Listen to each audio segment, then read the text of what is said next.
জেনাতে কেউ যদি ধরা পড়ে, ছেলে মেয়ে যদি ধরা পড়ে, তাহলে দোষী কে বেশি? আল্লাহ তাআলা বলেন আয-যানিয়াতু ওয়াজ-যানি, জিনা করনে वाली लड़की, জিনাকারী ছেলে।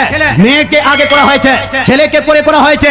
অর্থাৎ জিনার ক্ষেত্রে মেয়ের দোষ হয় বেশি, মেয়ে হয় বেশি অপরাধী। মেয়ে যদি সুযোগ না দেয়, গোটা পৃথিবীর ছেলেরা চেষ্টা করে, কোনদিনে সুযোগ পাবে? বলে না, পাবে না। মুসলমান আল্লাহ তাআলা কোরআন বলছে মেয়েটা বেশি দোষী, সুতরাং জরিমানা কাকে দেওয়া উচিত ছিল? মেয়েটার কাছ থেকে নেওয়া উচিত ছিল, আর ছেলেটাকে দেওয়া উচিত ছিল। মুসলমান কিন্তু উল্টা হয়ে গেছে রে বাপ। আপনাকে বলতে চাই, তাজিল বিল মাল, অর্থাৎ সম্পদের দ্বারা আপনি কাউকে সাজা দিতে পারবেন না। শুনে সমাজের মোড়লকে, মুখিয়াকে, মেম্বারকে, বিচারককে বলতে চাই, যা ভুল করেছেন করেছেন। আপনাকে বলবো, জেনাতে কেউ যদি ছেলে মেয়ে ধরা পড়ে, মুসলমান যদি লিপ্ত হয়, আর সমাজের সামনে যদি বিচার করা হয়, এর বিচার টাকা পয়সা দিয়ে নয়, শাস্তি দিয়ে করতে হবে।